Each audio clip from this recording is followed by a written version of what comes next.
Welcome to SA Daily Insight, your daily source for the latest news, scandals, and insights that matter to South Africans.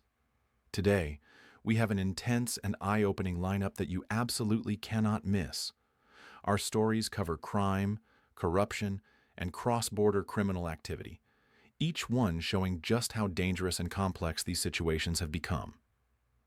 We'll start right inside the prison system, with one of the most shocking criminal cases to hit the headlines in recent months.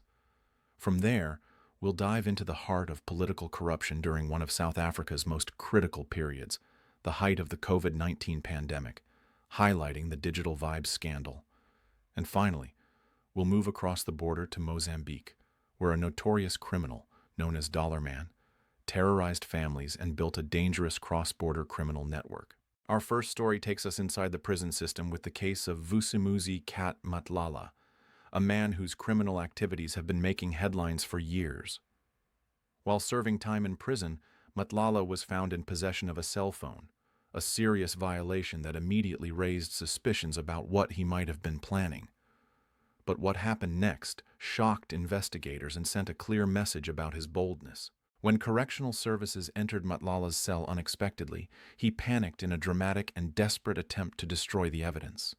Witnesses described him grabbing the phone and attempting to flush it down the prison toilet, hoping that the device, which contained a web of incriminating communications, would be lost forever.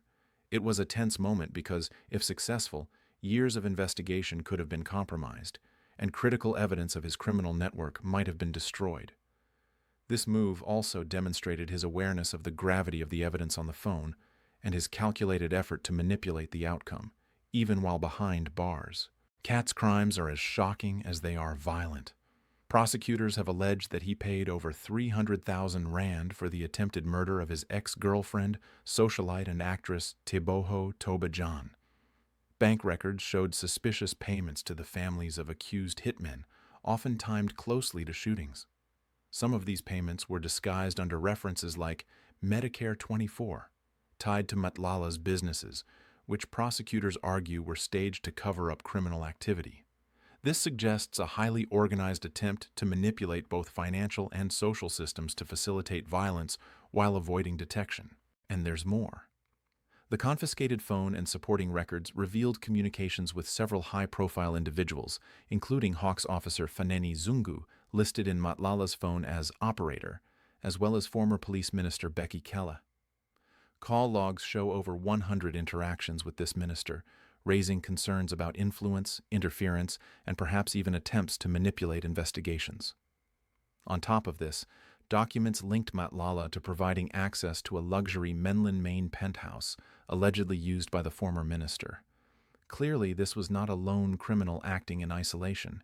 It was a network of individuals with significant reach, involving both criminal and political elements.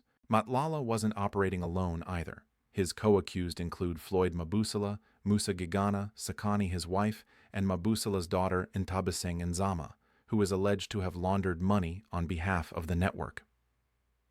Investigators have pointed out that payments often coincided with violent incidents, adding another layer of evidence to the state's case. Ballistic analysis linked firearms seized after other murders to the attempted killing of Matlala's ex-girlfriend Teboho on the N1. These weapons were tied to at least 10 murders, including high-profile killings like DJ Somebody, Hector DJ Vintos Butiliazi, and others between 2022 and 2024. Matlala himself claims to be a legitimate businessman, earning about 250,000 rand per month, with multiple properties and luxury cars worth millions. He also cited chronic health conditions, arguing that he may not survive in prison without bail. He even offered 100,000 rand bail, claiming he is not a threat to the public. However, the state strongly disagrees. Prosecutors argue that he is a flight risk due to access to private jets, falsified passports, and international travel history. They also point out that he has interfered with witnesses, monitored investigators from prison, and attempted to tamper with evidence, including the infamous phone flushing incident and backdating funeral invoices. In their eyes, Matlala remains a significant danger to witnesses and the public. Now shifting gears from organized crime inside South Africa, let's discuss a scandal that shook the nation during the COVID-19 pandemic, the digital vibes scandal. This case centers on the former ANC health minister, Zweli Mkhize, who has been accused of misappropriating funds meant for public health campaigns. These funds were intended to help South Africans during the most critical time of the pandemic, yet allegations suggest they were diverted for personal gain. It's not just Mkhize who is implicated. Other political figures, referred to as comrades in media reports, are also accused of benefiting from these funds. Some of these individuals are even directly connected to the president. The timing of the misappropriation is particularly troubling. While South Africans were losing jobs, loved ones, and struggling to access essential services, millions of rands meant for public health were allegedly being siphoned off for personal gain. New evidence from the Special Investigating Unit implicates Mkhize and members of his family in benefiting from the Digital Vibes contract.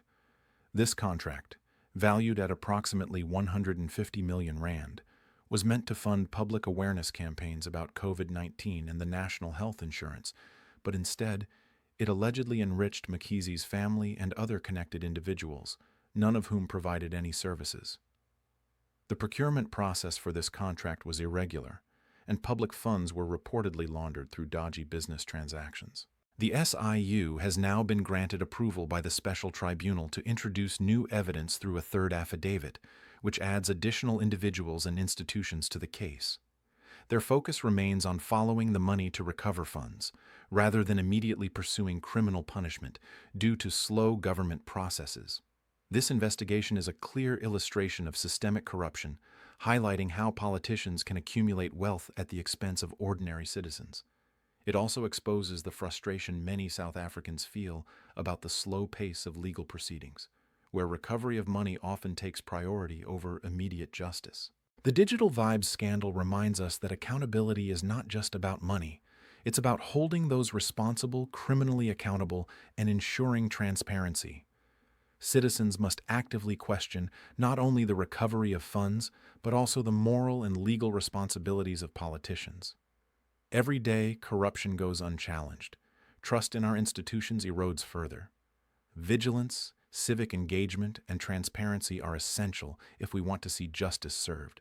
Now let's take our story beyond South Africa's borders and into Mozambique, where a notorious criminal known as Dollar Man made a name for himself across southern Africa. Antonio Francisco Macamamo, better known as Dollar Man, was feared for his ruthless approach to kidnappings. What earned him the nickname Dollar Man was his strict demand for ransom payments in US dollars, which allowed him to operate effectively across multiple countries. Macamamo was one of Mozambique's most wanted criminals. His operations targeted wealthy business figures, and he built a network that extended beyond the country's borders. He reportedly began his criminal career working under Momade Asif Abdul Sattar, also known as Nini Sattar, a notorious murderer who died in prison last year. Learning from one of Mozambique's most violent criminals, Dollar Man quickly realized that kidnappings could be extremely lucrative. His criminal network became so organized and dangerous that he was considered a threat not just in Mozambique, but across southern Africa. His ruthlessness extended even to journalists reporting on his activities, demonstrating the lengths he would go to maintain control and evade law enforcement. Dollar Man's preference for US dollars as ransom currency was strategic. The greenback is widely accepted in several African countries, including Mozambique and Zimbabwe, which made it easier for him to manage cross-border operations and launder money across different jurisdictions. His operations weren't random acts of violence. They were part of a calculated, organized criminal enterprise that relied on fear, power, and international financial savvy. His criminal career came to an end in Kempton Park, Gauteng, where he was shot dead during a police operation that successfully freed a kidnapped Indian businessman being held in Alexandra. His death not only removed a major threat, but also shone a light on the challenges law enforcement faces when dealing with cross-border criminal networks. While South Africa wrestles with corruption, organized crime, and domestic criminal networks, Dollar Man's story reminds us that criminal influence doesn't stop at national borders. Cooperation between countries is crucial to track, apprehend, and neutralize dangerous criminals like him. When we look at all three of today's stories together, a pattern emerges, one that shows power, influence, corruption, and criminality intersecting at multiple levels. From Cat Matlala's attempts to destroy evidence and orchestrate violence from behind bars, to the digital vibes scandal exposing systemic corruption in the political sphere, and Dollar Man's transnational criminal empire, we see how different forms of power are misused for personal gain, at the expense of ordinary citizens. These stories remind us of the importance of accountability, in politics, in law enforcement, and in our communities. They remind us that citizens must stay informed, demand transparency, and ensure that justice is not just a theoretical concept, but an active, enforced reality. Corruption, crime, and abuse of power thrive when people remain passive. It's our duty to question systems, scrutinize actions, and insist on accountability from all those in positions of influence. As South Africans, staying informed isn't just about reading the news, it's about taking action. Engage, discuss, and hold leaders and criminals alike accountable. Demand that public funds are used for their intended purpose. Demand that violent criminals are brought to justice. And demand that systems are in place to prevent abuses of power, both domestically and regionally. That's all for today's in-depth look into some of the most shocking stories affecting South Africa and the region. Don't forget to like, share, and subscribe if you want to stay updated with our detailed analysis and insights into news that matters. Drop your thoughts in the comments below. Do you think justice will ever catch up with individuals like Cat Matlala, or politicians implicated in scandals like digital vibes? Or are cross-border criminals like Dollar Man a warning of how law enforcement must evolve? Thank you for watching SA Daily Insight. Stay vigilant, stay informed, and I'll see you in the next video.